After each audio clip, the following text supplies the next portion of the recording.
So, very good afternoon, everyone. I am Dr. Satyabrata, MDDM clinical pharmacologist, and today I am going to discuss on clinical trial regulations for clinical development of traditional medicines.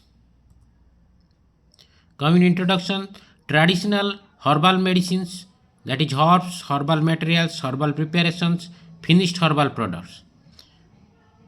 It contains active ingredients, parts of plants or other plant materials or combinations, and it is practiced nearly 5,000 years in India. Mainstay of about 75 to 80% of the world population, mainly in developing countries, and general belief is that these traditional medicines without any side effects, cheap and locally available. The use of herbal remedies throughout the world exceeds that of the conventional drugs by 2 to 3 times. That is given by WHO, World Health Organization. Many conventional drugs originated from plant sources, for example, aspirin, that is from willow bark, dioxin from foxglove, then quinine from cinchona bark, and morphine from opium poppy. And clinical trials of traditional medicines carried out after standardization and identification of markers to ensure that the substances being evaluated are always the same. Then this is a table showing evaluation of Ayurvedic pharmacopoeia in 3000 BC to 1000 BC. 289 plants building a pharmacopoeia Atharva Veda, that is in literature Vedic texts, and 1500 BC to 500 AD plants included 650, and incorporation of discarding of drugs. Then literature Ayurvedic texts like Charaka Samhita, Sushrut Samhita, and Astra Samagraha. Then 500 AD to 1900 AD plants included 2000 in number. Then incorporation of discarding drugs, varieties identified, substitutes identified, expansion in applications. Then literature are 16 major Nighantas like Dharmantari, Nighantu, etc. In light of the above, it is essential to adopt an interdisciplinary approach for validation of Ayurvedic drugs and therapies without losing core fundamentals of Ayurveda. Then general methodology and guidelines of drug development. Preparatory phase 1, that is prevalence survey and formulation of drug of the combination of specific targeted indication and activity. Then next step is collection of raw drugs. Then botanical identification oblique pharmacognostic oblique chemical studies of ingredients, and formulation of SOPs and standardization, stability studies, quality assurance, then preclinical safety studies, then animal studies for biological activity and mechanism of action for clinical correlation, then design of the study and formulation of clinical protocols, then execution of clinical trial. You can go through different articles to learn more about this. Then traditional herbal drug, coded or uncoded, enlisting in use in traditional medicines, literary research, and ethnopharmacological, agrobotanical, divided into plants probably medicinal, and another is proven herbs.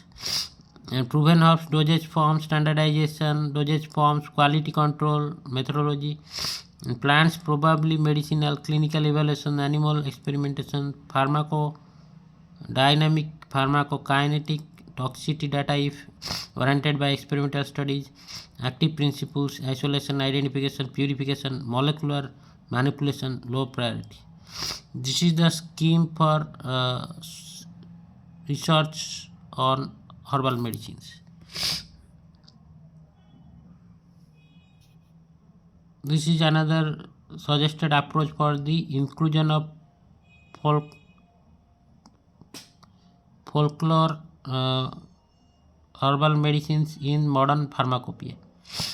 Folklore medicine observations and inference, clinical evaluation, preliminary validating claims, identification of raw material oblique pharmacognosy of the selected plants, literature review, standardization and quality control of raw materials and finished product, preclinical study, large scale clinical trial upon preparation of appropriate dosage form, large scale clinical trial upon comparing the new drug with a known and effective modern medicine.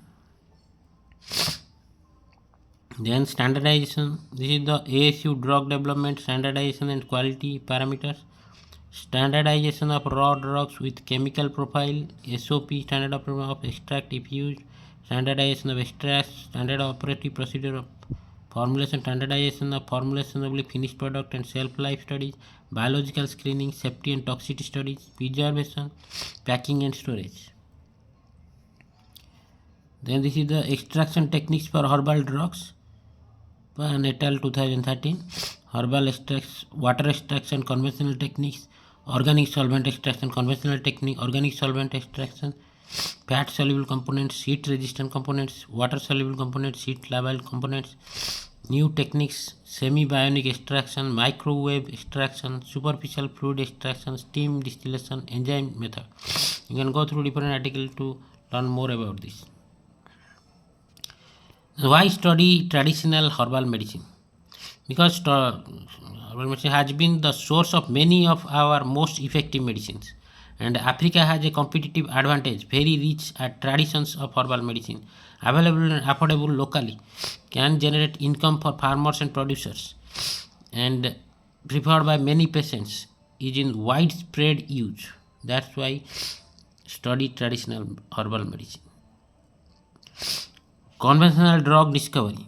In vitro studies, inactive cytotoxic already known unstable synergic effects or difficult molecule. Animal studies, inactive toxic not absorbed metabolite. Clinical trials, inactive metabolite not absorbed, serious side effects. You can go through different articles to learn more about this.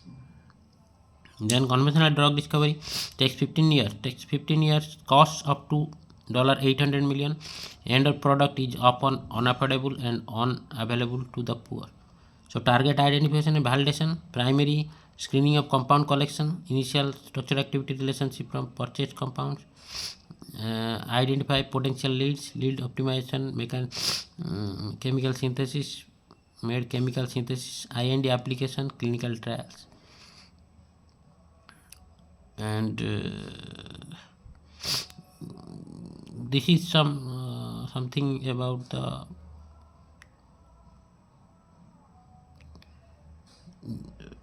other allopathy drug, I think.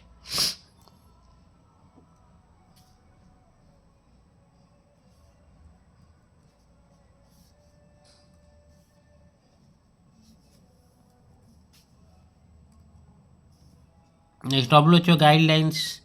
1992 WHO regional office invited group of experts to develop criteria and general principles on doing research. Traditional medicines. A few herbal medicines have withstood scientific testing, but others are used simply for traditional reasons to protect, restore, or improve health, and not enough evidence produced by scientific approaches of safety, efficacy in use of most traditional medicines.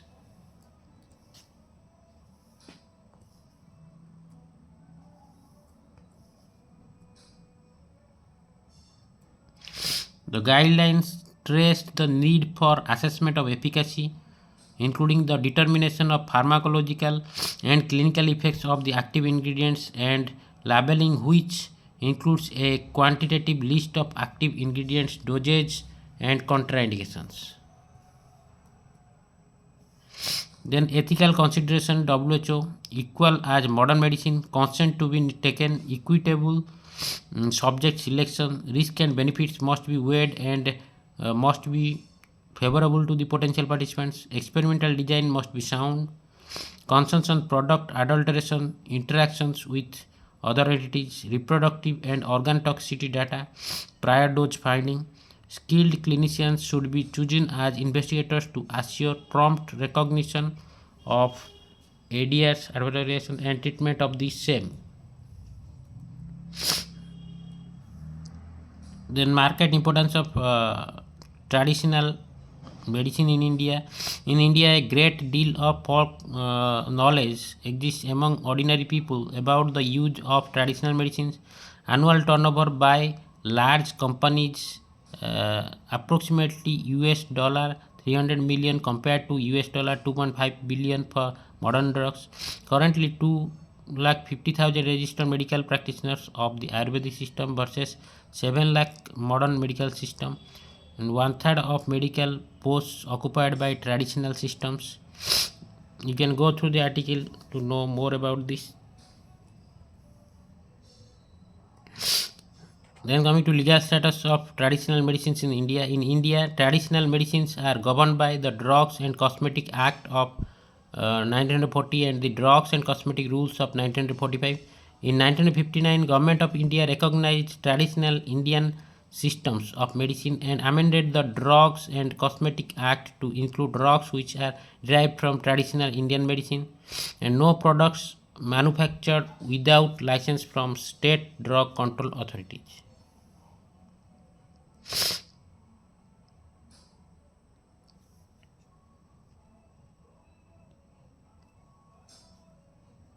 Then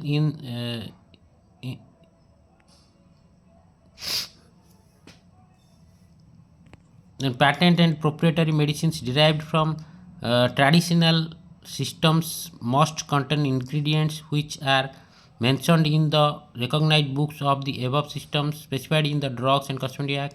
In 1993, Indian government guidelines for traditional medicines incorporated in Drug and Cosmetic Act and rules.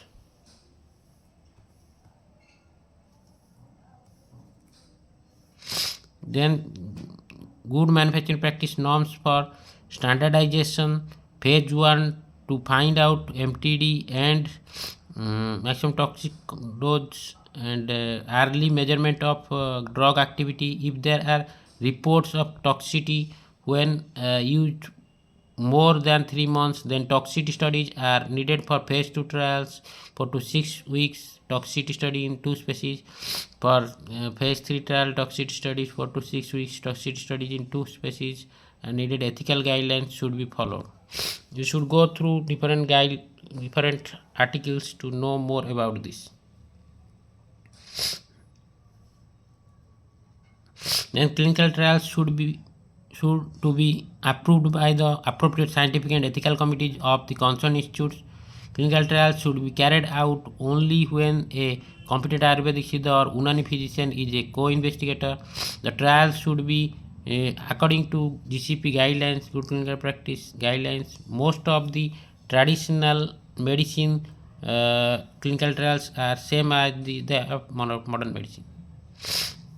Current challenges for traditional medicines: standardization of traditional medicines, difficulties in identification of plants, genetic variability, variations in growing conditions, diversities in harvesting and processing of extracts, the lack of information about active pharmacologic principles.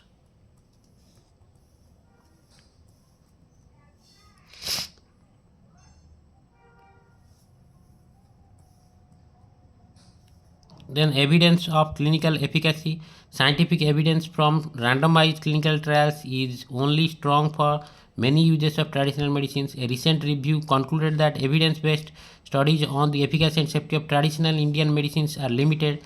The data available is mostly experimental or in animals. Most India trials of hepatoprotective agents are open and uncontrolled.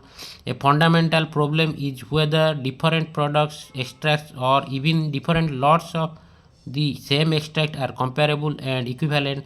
For example, echinacea products can contain other plant extracts used of different plant species, different parts, different manners. Even different species may be known by the same name. Brahmi refers to Centena asiatica and Bacopa monnieri. Then safety concerns, drug interactions generally considered comparably safer than synthetic drugs.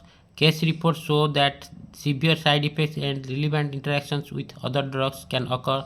The herb ephedra, marketed as a dietary aid, led to at least a dozen deaths, heart attacks and strokes, hepatotoxicity of kava and renal effects of aristolochic acid. You can go through different articles to learn more about this. Then challenges in clinical trials. Difficult to have active and control groups with identical color, smell and taste of the traditional medicine. Placebo cannot be manufactured according to GCP, good clinical practice. Difficulties for the inclusion and exclusion criteria in clinical trial may not yield uniform outcomes in different populations. Traditional treatment processes propose different interventions at different stages of disease in the same patient, providing another variable in a clinical trial. Then coming to summary, the challenges can be overcome by applying most recent methodologies and guidelines for clinical trials. Modern manufacturing techniques and WHO approved ISO certified units can be used to manufacture drugs by masking the strong smell and fine coating blinds the typical colors and tastes of traditional medicines. This facilitates blinding methods of clinical trials. Planning of scientific study design is very much important. Double blind experiments should be applied with enough patients selected. Using standard of clinical trial for new drug development, reliable clinical trial results can be found out for traditional medicines. Using proper guidelines like GCP, GMP, DSMB, regulatory, ethical guidelines, etc. Traditional medicines can be included for clinical trials. As India is a hub of traditional medicine, the patient's quality of life can be improved by such traditional medicines. All healthcare providers of traditional medicine should be encouraged and required to have proper training in both traditional and conventional medicine, as their training and skills will affect the safety and efficacy of the treatment. So here this person is a principal investigator in some countries outside, and he is the principal investigator in some trials, in some traditional medicine trials. This is the trial of the plant. These are my references. You can go through all these articles and go through these references and guidelines so that you can learn more and more about clinical trials on traditional herbal medicines. And if you are interested in this topic, and thank you for watching and subscribing my channel, and watch my videos till the end. Thanks a lot. You will learn more if you watch from the beginning to the end of these videos. So next time I will be discuss on different topic. So that's all for today. Merry Christmas to all of you, and also Happy New Year to all of you. Thanks a lot. Thank you very much. Jai Jagannath.